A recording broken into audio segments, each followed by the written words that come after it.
Hey, what's up? This is Jaimeson Durr. This is my new mix channel called Feel the Mix because the mix isn't done until I feel it. So that's why we call it that because I really feel that you need to feel the mix. You can't just hear it. Some things are felt and not heard. And that's why I like that name of Feel the Mix because you have to like really feel it as an emotion. And so we're gonna work on this new track from this artist named Kevin Shima that we recorded at my studio, Wally's Hideout, for the Drum Habit TV show we do on Alert the Globe. So this is the track that we recorded. I'm sure you can look back in the archives and see that whole video and see how we captured these drums. I'm going to go through this mix and show how I mix stuff that I get. It definitely starts with very well recorded drums in a good room by a good drummer on good drums that knows how to tune them. That makes my job really easy and makes it so I don't have to use drum samples, which I don't really like to. I like the natural sound of the drums. But once in a while, when you're faced with some tracks that aren't, less than desirable on the sound, then, we have to use that. But we don't do that when we do Drum Habit. It's about taking the time and getting the good drum tones, and that's why we do what we do there, because we love our studio, love making beautiful music with great tones that are going to last the test of time. So that's what we're here for. So anyways, let's hear this track, No Skin on Your Soul. It's a great track. It's kind of a funky, it's a funk track. I guess that's pretty much what it is. A little bit of pop, really well written tune. So let's just get it playing.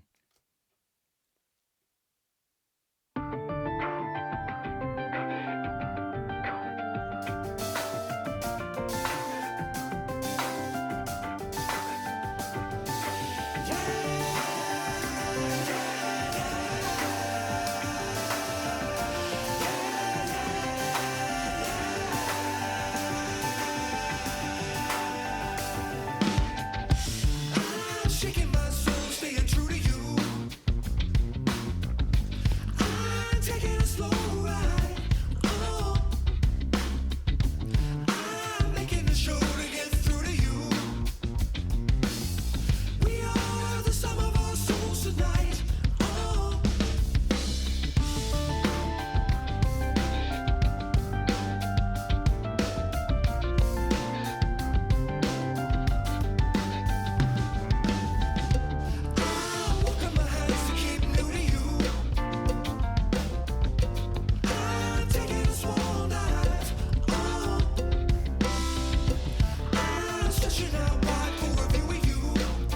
Some cowbell. We are the sum of our souls tonight. Your skin and your soul make for the perfect pair with my own. Some people without us, they will never be whole. I ain't listening though, 'cause you get me high when I'm singing down low. There's no skin on your soul. There's no skin on your soul.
All right, that is a slamming track.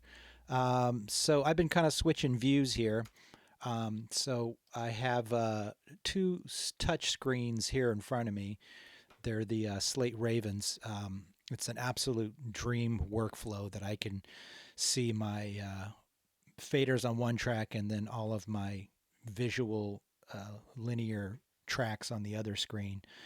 So I'll switch those. Since we're just sharing one screen, I'm flipping between the two. So if I need to do some editing on some drums, I can do it here, and then I go to my right screen and I've got faders over there, but you can't see those. So I'm either going to pop up this little pop-up faders here to balance some levels and solo some tracks. Or I'm going to flip the screens and you're going to see this mix view here. It is Pro Tools, but it's got this overlay that looks like real faders on a console, which is kind of nice, where I can grab these and multi-touch and move them around and stuff, which is pretty cool. It's I really love this workflow to just touch what you see. Got my keyboard and mouse, definitely use that too for doing the fine-tune stuff, but for just grabbing faders and adjusting some plugins, it's absolutely great. But we'll all be looking at the same screen here, so you can see what I'm doing. So let's maybe look at the drum tracks here and see what we got, since that's kind of what this is about. And I always start my mixes kind of with the drums. Got to build it up from the bottom up. We got to have the rhythm, the strong backbeat going, and then we layer things on top of that and build. So I usually start with the drums and then go to the bass, then the guitars and the keyboards, and then vocals, and then so on. Just kind of layer it up so that it can all fit together. So I usually start with kind of like my master faders here, and I have these all broken down here. Let me show you the other way. Flip those screens again. So they're in folders right now. So like my drum tracks here, I can just open that folder, and there's all my kicks and snares and overheads and hats and toms and all that. But I fold that up, and then on the mixer side of it, there's just a handful of faders there that I can just adjust as needed. So let's flip that again here. And so I'm just going to start by muting the vocal channel, the keyboards, the guitars, the percussion, and the bass. And we can just hear the drums. I'll go back to the edit window here. So let's see that. And I'm going to just hit this other shortcut button over here that just shows me my drum tracks. So I have those pre-programmed. I can go more into detail on that, but they are essentially just memory locations down here. And so when I click on one of these, it just changes the view, and I save that. So, and those are saved as little buttons that I have, see at the bottom of the screen there, and I just hit those to see the different tracks that I want. Really speeds up my workflow. So let's start with the drums here. Let me see, and I think they start at right about here on verse 1. So we just got the drums playing and everything else is muted. So let's just give a little listen to what we got for a couple measures.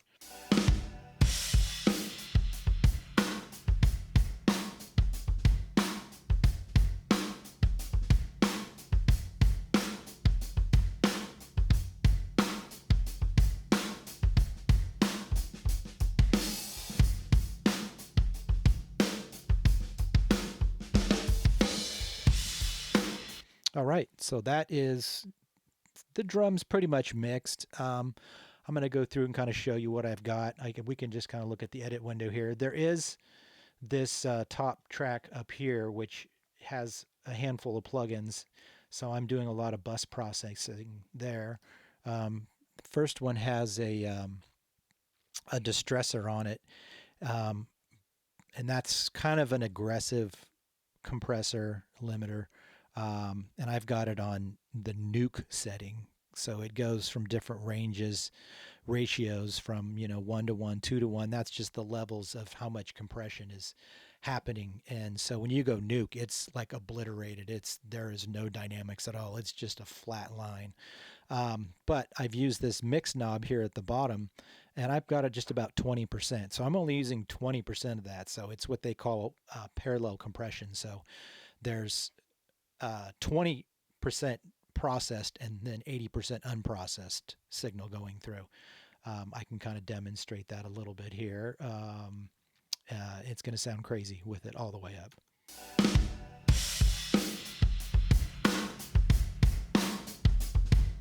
Not that crazy, but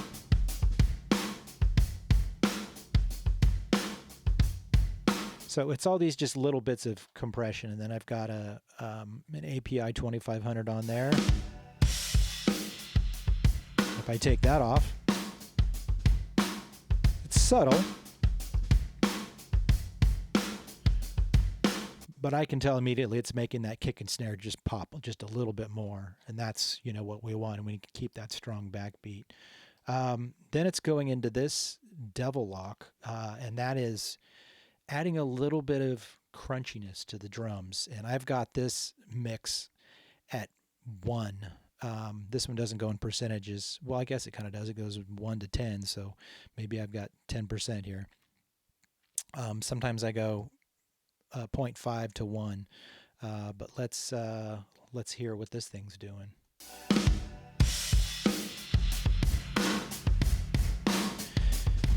Yeah, that's a little much. So dial it back a little bit. And off. Yeah, their drums are still sounding kind of cool, but with it in, it gives it just a little more. And then the last little thing I have on the bus processing is this thing. This is the thing from Waves, and they make some cool stuff. And I'm proud to say that I am I endorse them, and they give me some plugins, and I've got a whole page there on their website. Yeah, we have a good relationship, and they give me stuff, and I plug them all the time. I plug their plugins. How's that? But here's another one of their cool plugins, using a lot of those on this in this session. The last one I had up, the API 2500, that's a Waves plugin as well. Let's go back to this one. I'm not sure how to explain this one. It's a intelligent dynamics is what it's called. So I think it compresses in the right areas where it wants to be. And then again, this is parallel compression, so I've got this at 57% right now. And I just kind of found a setting that works. And this is kind of what this one does here. This is in, and then it's out. Again, it's subtle. But yeah, with it in, for me, it gives the kick and snare just a little more pop. So we can go back over those later in detail. If you're interested in more in the individual drum processing, we can look at that. But generally, when I get really well recorded drums, yeah, there's a great engineer that recorded this. Yeah, that was me. So I recorded all these, and I've been working at that studio for 21 years this month in May of 2025. So yeah, I started there in May of 04, and I knew some stuff already before I moved in there. Worked at a lot of other Bay Area studios and whatnot, and started off on a Tascam console on ADAT. So yeah, I really kind of worked my way up to a Neve console and to Burl converters. So we got like the best, which makes engineering really easy when you have really good gear. So yeah, great room, great mics, great preamps, great converters going from analog to digital because it's got to go in the computer. We just recorded everything at 24-bit, 48K. I don't know, maybe one of these times we should go up to 96K, but the 48K sounds great to me, and it's a little lighter on the hard drive storage too, which is nice. Well, cool. So let's check out some of these drum channels here for this episode here. I guess we always start with the kick in. That's kind of where I start. So let's look at that channel. That's this input here, and we got a pretty good level on it there. I don't think I had any compression on that. Chris is just a very even hitting drummer. But I did do a little compression on the way in. Before we get to that, I have to kind of show my layout of how I kind of route things in my Pro Tools session. I mean, first it started off with the masters. And so I have all of these elements um, all mixed within their group, within their folders. Um, and so it makes kind of balancing everything a little bit easier. And then it allows me to put some bus processing on each bank of instruments. I've got a little bit of something. There's a plugin on each one of these doing a little something.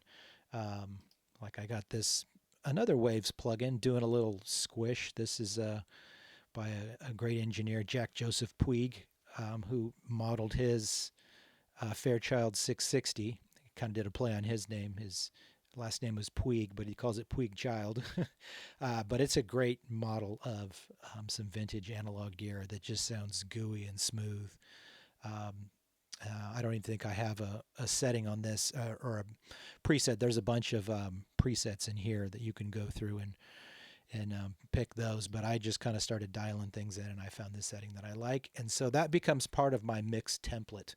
And that's kind of where I start with the mix. Is usually I'll start with that on recording and kind of already be part way there. I got a lot of plugins bypassed when I'm recording because I want to get the best sound going in and not rely just on my template. But it helps stay organized, and staying organized is the most important thing in a recording and or mixing session, because you want to be as efficient as possible, and you got ideas like you want to get those out as quick as possible. So you got to have your tools all ready to go and not go, what plug am I going to use, and go through a list and try to figure out what you want to use. It's like you want it there ready to go. And after you do this for a while, you just find tools that work every time.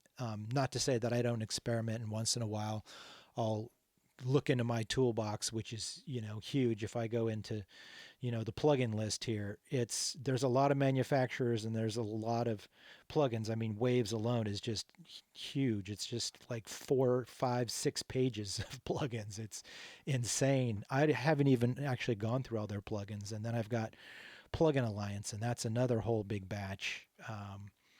That's another subscription that I have. Numerous really good companies. IK Multimedia, have a few of theirs. I've got some amp modeling from them that we can talk about later in another episode. We actually modeled all of the guitar amps at Hyde Street Studios. I did that. So you got some really cool classic guitar amps in there. It's if those halls could talk, they could tell you some history and all of the rock legends that have been through that place and recorded there. And we've amassed a nice collection of guitar amps throughout the whole building, not just within Wally's Hideout, but in Studio A downstairs and various other amps around the building. So there's a lot of great captures in that package. But anyways, we're here to talk about drums, so let's get to that. But I was talking about organization. So we've got our different buses there. So if I go to my drums bus, I've got other routing going on there as well. I guess I could stay in the edit window. I think that's the window that most people look in. Old school guy, and I like looking at a mixer, so I can switch screens here and show you that too.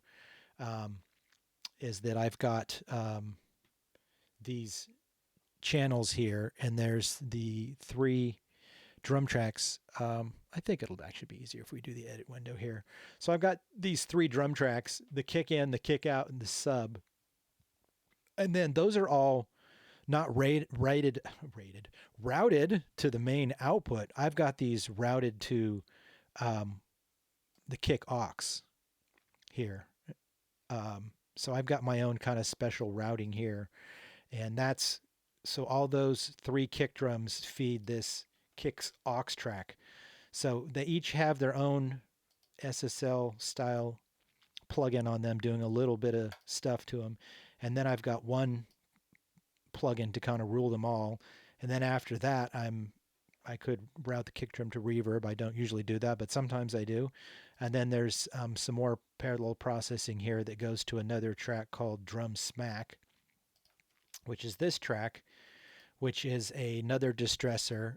So that's on 100% compression here, but I'm sending to that as if it was like a reverb or an effect. And then that has its own return channel. So I can send to that to get the right level I want hitting that distressor the right way, and then I can blend that into the mix so that I get the right smack attack out of the kick and snare. And even when I was, showing you these mix bus plugins, you're not just hearing those, you're hearing the processing going on all these tracks. Um, so, yeah, I've already kind of done a little bit of mixing on these, but let's just go through like the kick drum. I got no EQ on that because I EQ'd it on the way in and it needs nothing. I think I did just a little bit of compression on this thing right here. We can solo that up and see what that's doing. Let's just start on that first kick drum there.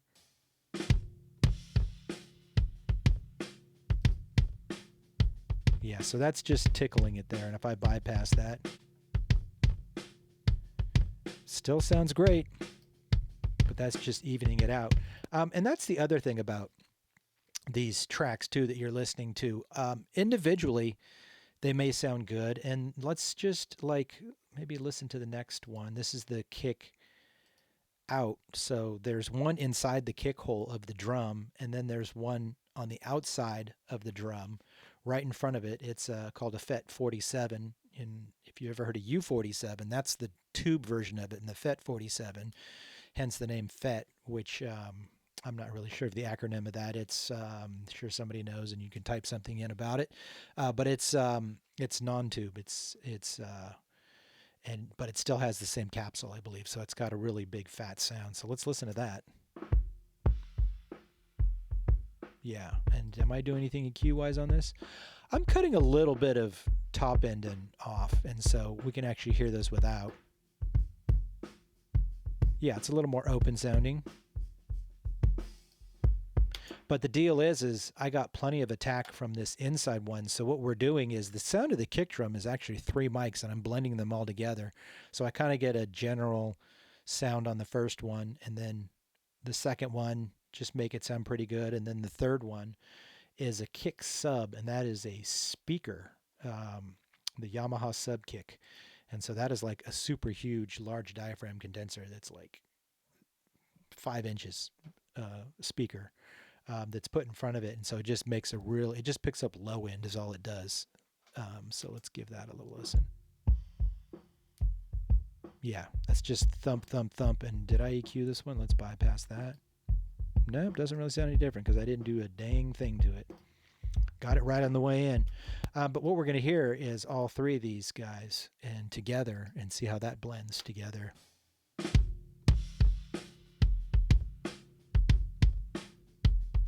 And that's our drum sound. I think I did flip the phase on the kick in. Yeah, it's just a tiny bit bigger. And sometimes that happens. You're just running and gunning and getting sounds, and it sounded good in the moment. Okay, so that's that. Let's move on to the snare, and then I'll talk about the parallel compression. So here's the snare top. I got some reverb on that, which is down here, and I'm using another Waves plugin called an R-Verb. We can talk more about that later, but right now I'm just going to mute that. So you can just hear the raw snare track, which sounds damn good to me. So I'm doing a tiny bit of EQ to this. Not much, because it was good to begin with. Let's hear it without. Doesn't sound much different. It just gives it, I just felt like it needed a little more pop. Then I got our snare bottom. And that definitely gives a little more sizzle. That's the snare bottom, so it's just picking up all the snares. And when I put that mic there, I don't point it directly at the rattling snares because that would be too much. I aim it right at the skin of the drum on the bottom. And it also helps the phase alignment for the top and bottom to be next to each other. So this is them together. And if you don't have that snare bottom, it doesn't have as much dimensionality. Put that in there and you get that little more attack on it. Okay, so those are feeding the snare aux. I didn't talk about the kick drum aux, but that wasn't doing anything and adding just a little compression. But let's look at the snare aux here. So I'm running into this channel, another distressor, but I'm only doing this at 50%, and I'm just kissing it. And then I got another Neve style EQ, just giving it a little more. Let's bypass this and see what it sounds like. Still good. It's adding some volume, and just because I know that's going to need to cut a little bit more, and I may have actually done those settings in context with the whole kit playing if I felt it needed a little more top end to cut through, because it's hard to really EQ something just by itself. And that's kind of the part of mixing, is no one is going to hear that snare track by itself except for you guys at home or watching this from wherever you are. But my point is that it's no one's going to hear it like that. No one has access to this Pro Tools session, just me and you guys watching me. But when this track is on the radio and slamming, like, nobody really cares what the snare drum sounds like soloed up. Like, what does it sound like in the track? You know, what does it feel like? Anyways, so let's hear kick and snare now. So I'm just gonna solo up those tracks here, and let's see what those sound like.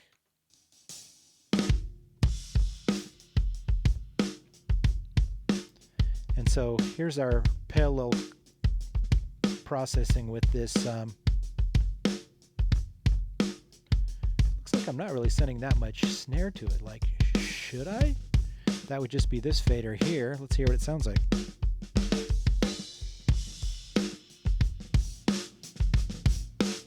Just cranking it, see what it sounds like. A little too much.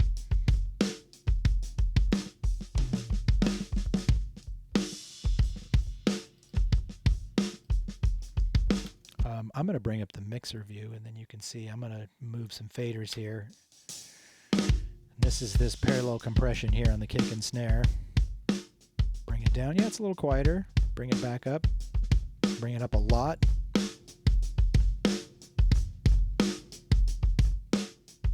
Yep, it's louder and a little more crunchy.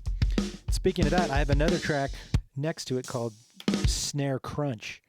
And then what that is it's this channel here feeding the next channel over, called Snare Crunch. And what I've got going on there is this slate plugin, and I'm doing a little bit of gating, some compressing quite a bit, 20-to-1 on this 1176 style compressor, and then a little bit EQ, cutting off the top end and boosting the mid range, and doing a little low mid bump there around 200-ish. Because I just want to add a little more meat and crack to that snare drum. So let's hear that. Maybe we'll just mute the kick drum. That's cool. Let's just hear it with it. So that's mixed in. That's out. Yeah, snare drum's a little more limp. Let's give it a lot of this.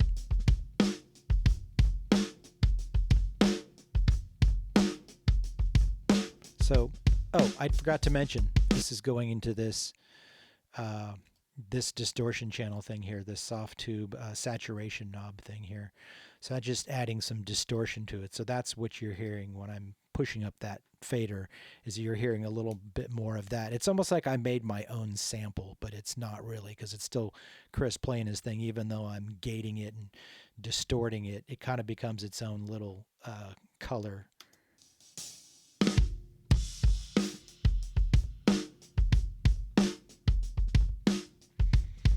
And then if you look at my faders up here, I'm actually sending that crunchy thing to the verb. Actually, not on this one, it's down.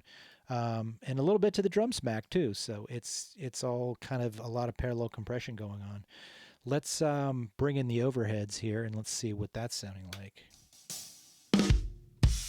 And I'll turn these up and down so you can hear what they're really doing.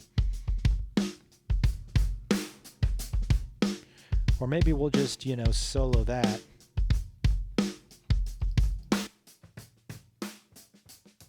Yep, those sound like overheads. And then what am I doing to them? Probably not much. I got this SSLJ channel.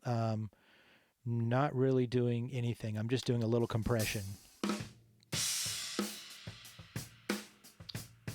So it didn't need much. We had some nice Neumann TLM 103s on the overheads. Sometimes I'll send that to reverb, which I'm not doing that today. So those are just blend in. We did have an additional overhead mic, a mono overhead, and then I'm using this other SSL style EQ from Waves, from the legendary CLA Chris Lord Algae. So he's got some cool stuff. And the nice thing about this SSL channel is that with the hit of a button, you can turn the regular compressor on that into an 1176 compressor, which is super cool. And I turned the fast attack up on that, so I made it a little more aggressive. Let's hear that. But then again, it's not about what it sounds like by itself. It sounds like what it's in the mix. So I'm actually just going to pull these faders down. We could build this drum mix again. This is what this is all about. So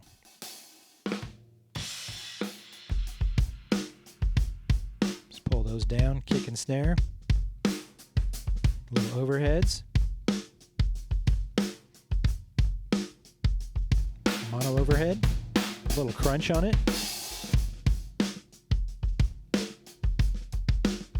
Okay, so where the real magic is our room mics, because that room is magic sounding.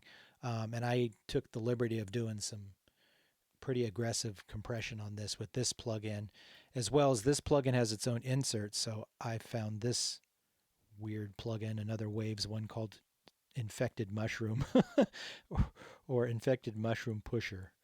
And it was doing some fun stuff, so I decided to keep it. So let's hear what that sounds like. This is the... this looks like the mics that were close to the floor, so let's hear those.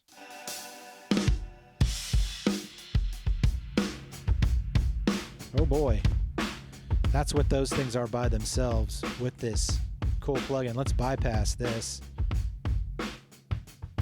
Holy cow, what the heck did I do to that? I just put this plugin up and just started flipping knobs and just experimenting. Yeah, it looks like I added a bunch of low end here. Let's try turning the EQ off and see what we get. Maybe the compressor. Yeah, let's see what the Infected Mushroom plugin does without it. Okay, it's doing some fun stuff. I don't know what, but it sounds really freaking cool. So the way this plugin is laid out is it's got this first bit here, the input section on the far left, and that's got a mic pre on it, so I added just a little bit in that, and that's why I like these Waves plugins, is they add a lot of features that are kind of cool that you don't get in other brands, that you got the mic pre, so you can add a little distortion on it. So that's what I did, and turned on the compressor, and I switched the order of it around. You can have it with this way with the EQ before the compression, but I felt that I was cranking so much bottom end that it was triggering the compressor wrong. So I changed that up. Also on this bottom knob here, I've made that at 50%. So I'm doing more parallel processing on that in the room mics here. And then what's that sound like in the mix?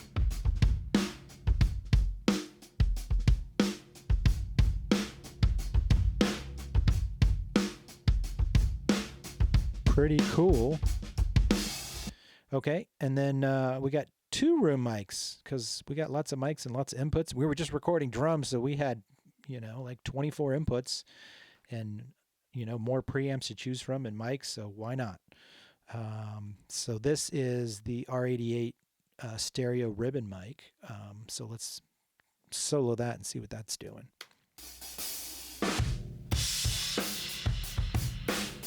What did I do to that? I got two SSLs on that. I guess that's doing nothing. Probably bypass that. But I do have this CLA plugin with some fun stuff on it. So this is adding a tiny bit of distortion from the mic pre. Got the Bluey again, the Blue Stripe 1176. And then the cool part of it is this insert channel that I added this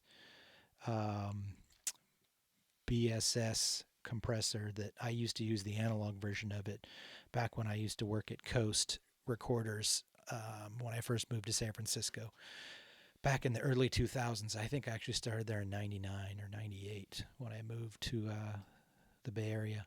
But this was a really cool compressor. So you can see what the lights are doing on this when I have this track soloed. And let's bypass it. Aww, that's not as fun sounding. Yeah, that's cool.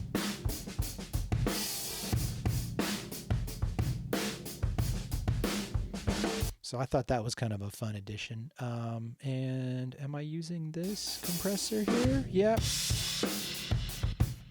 I am using a little bit of that, 50% of that 1176. And then this guy. What's it sound like in the mix?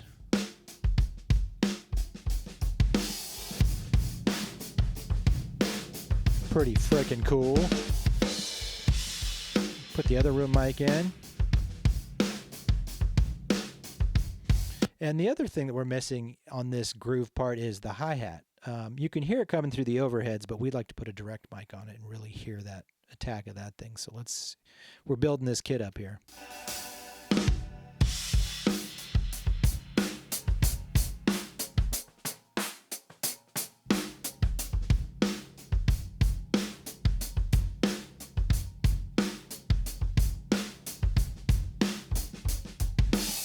All right, that's pretty cool sounding. So the other thing we didn't put in was the drum reverb, and I'm just adding a little bit of this. And let me see if we can see our mix, our sends window,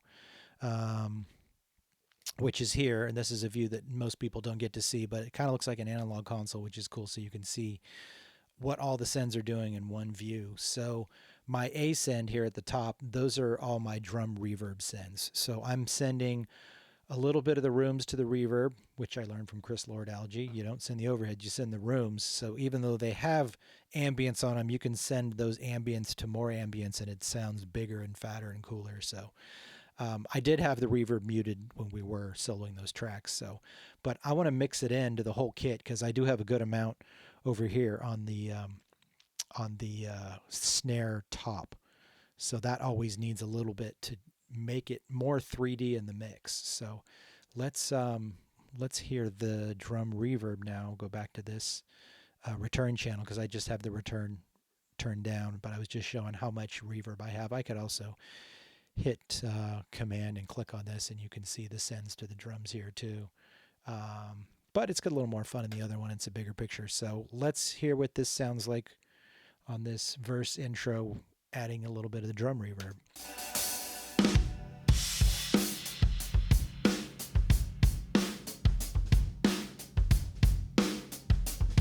With it. Still sounds good, but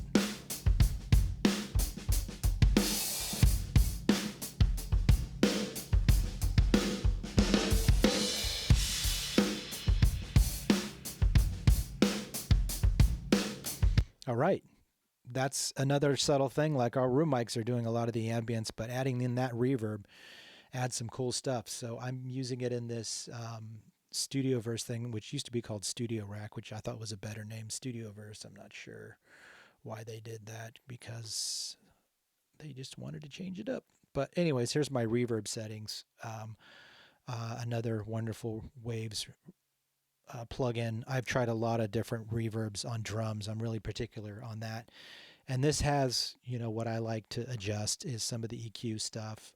It's got a lot of other controls that I'm not necessarily using, but I just like the sound of it.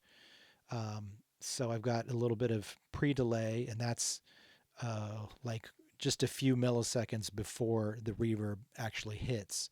So it almost sounds like you're in the room, you hear the initial crack of the snare drum, and then in the distance you hear the reverb. So that's what that is. It gives it a little bit of separation. So you hear the attack of the snare, and then you hear the decay of it. So that's the pre-delay. So that you get just a smidge, few milliseconds, actually 74 milliseconds. And then the decay time is important because I don't want that to just be indefinite. I kind of have a certain decay sound that I like. And on faster songs, it'll be a shorter decay. Maybe more ballads, you'll have a more longer decay on that. So those are kind of like my settings for that. And that's within this studio rack. I'm doing a little pre-EQ on that, just cutting off some low end there on the left side of this. And then I'm using another CLA thing. I think I'm just adding a little compression on this and some more filtering on that. I'm adding, oh yeah, a little bit of mic pre to give it a little color, but very subtle. I guess I'm taking out a little bit of low mids. So I just listen to it and tweak the setting, and I guess I'm doing a little compression there too, maybe just to add a little bit more. So it gives you a little more control of your reverb. Even though in this reverb you actually have all that stuff, but I like to kind of spread it out a little bit. It's got its own dynamic section built in here at the bottom left, and it's got its own EQ and dampening and all that. But yeah, these settings work great for me, and I just put that in my template and gets me to my sound of what I want to hear pretty quick. Cool. So the only thing we didn't look at is tom drums. Let me flip the screen again here, and we can look at where those are hitting. He's got some cool tom moments here coming in this chorus here. So let's see here. Well, I guess it would help if I actually turn that faders up. Let's use this mixer here. Oh, I don't have enough channels here. Let's add a couple more. Okay, so there's my... Let's turn that up here. And I can solo that from here. And you got another. Let's see here. There's another tom here. There's a cool build up here.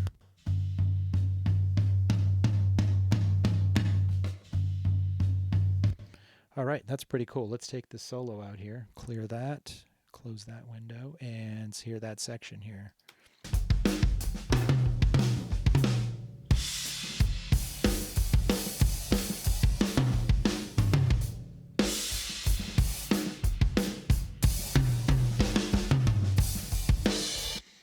So we could talk briefly about toms.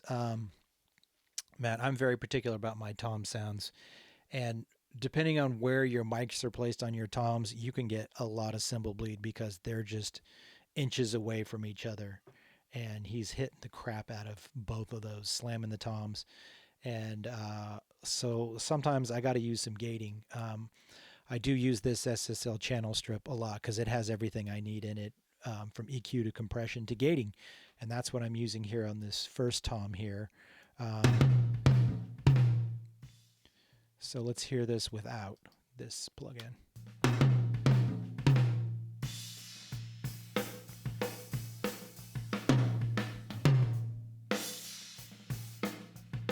So there's a little bit of tom ring and some hi-hats in there. This rack tom's not too bad because of where it's placed. It's got some rejection, but the other toms have a lot, and you can kind of see on this track right here. And sometimes I just have to mute it. There's times where gates don't do it and get all of the build-ups and stuff. So sometimes I have to manually gate it by doing that if there's too much bleed. But after you kind of EQ and compress it, all that stuff comes out. Let me take this dynamics off here. I can explain what these green knobs in the lower left, these are the gate part of the SSL console. And the top one is the threshold, and that triggers when it actually opens the gate. Because usually it's off right there, and I want it to open as soon as he hits the toms. If I have it too low, then it's not really going to work. It's just going to stay open. Everything's going to bleed in. And if I close it too tight, or if I put the threshold up too high, then it won't open for those tom hits. So I've kind of found the sweet spot right there. Then I have this second knob, which is the range, and I'm just kind of leaving the door open a little bit to let a little bit of that bleed come through. It's almost like it's like another mix knob, really, is what it is how much bleed am I letting in. And so I can go all the way down to 40 dB. It doesn't go down to 0 on this compressor or limiter gate, sorry. But I usually like it right around there. So like 30 dB. So it lets a little bit of it through and then turns it down 30 dB, opens it, and then 30 dB. And then I have the release, and that's how fast or slow that door closes. And so I kind of like to time it to where I get the decay of the tom, and then it closes it, opens it, and then closes it just in time, but to let the decay in. So I'm going to use the range on this and just turn that down, and that basically turns the limiter or the gate off. So let's hear that. So yeah, with my compression, I'm not doing too much compression. Oh, I'm sorry, it's the whole thing's bypassed. My bad. Bring that in.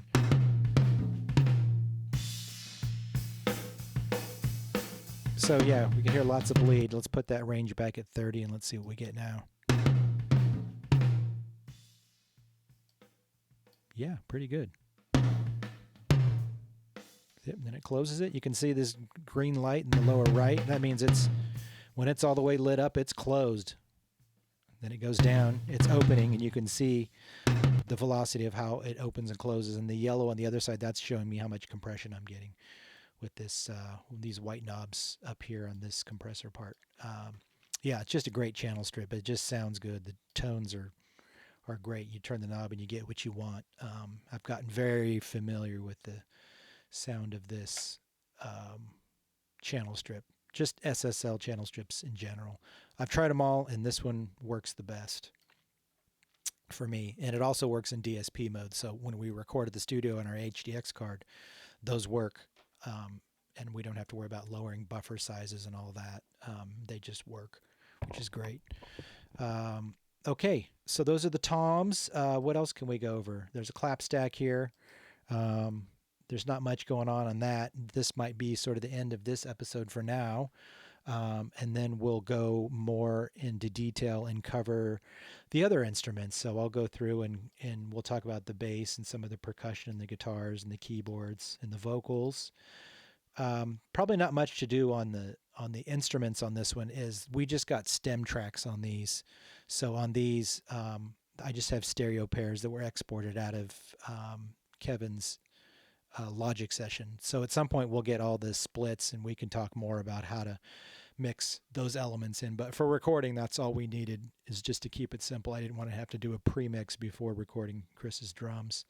But there's some fun stuff we can do with vocal stems. I can talk about vocal processing on that. I'm using these Waves plugins that are the Universe thing that allows me to stack lots of plugins here, and I can talk about how I do that. And then there's also the fun part, which is the effects channels, which I have some in here. Those are just hidden, and we'll get into that next time. There's a lot of effects that I use here in this channel. And then finally, there's the mix bus channel, and there's a handful of tone shaping, EQs, compression, tape emulation, distortion boxes, stereo wideners, limiters. There's a whole bunch of stuff. And you're all hearing that too. When I'm actually soloing up these tracks, they're all going through the mix bus too. So I guess there's a little bit of smoke and mirrors going on here, but that's mixing. Smoke and mirrors, man. We're just trying to make it sound awesome and jump out of the speakers. I discovered this about mixing when I had tracks that I recorded and I sent them to Mark Needham because I thought, I'm not that great of a mixer, and I wanted this artist or these artists that I worked with, he's the best. Like, I worked with him at Coast years ago, and now he's a mega mixer and works with Imagine Dragons and all these awesome pop and rock bands, the Killers. And I would get the tracks back from him and I would just go, what the F did he do? It's like, how does he do that? I was just blown away on how the stuff I recorded sounded pretty good, I thought. And then he turned it around and made it sound so much better. And it just popped out of the speakers and was so inviting. And that I just leaned in and went, oh my God, how does he do that? I got the pleasure of once him sending his Pro Tools session back, even though he was doing some hybrid processing at that time. It gave me a glimpse into his world, and it totally changed my mind. So that's what I'm trying to do with this Feel the Mix channel, is to show you guys what I'm doing and what I learned. I've had some really great mentors in my life. Everybody from John Coonaberty, who did Satriani, such an amazing mentor, and introduced me to Sammy Hagar. And I got to meet Glenn Johns, another great producer that did Led Zeppelin, or Andy Johns, I'm sorry, his brother. And also Mike Frazier, who did Metallica and AC/DC, and I got to work alongside of him and see what he does and how he records. I learned so much from these amazing mentors, and I'm hoping to do that for you guys. Okay, until next time, I will see you then at the next either drum habit or feel the mix. Okay, see you then.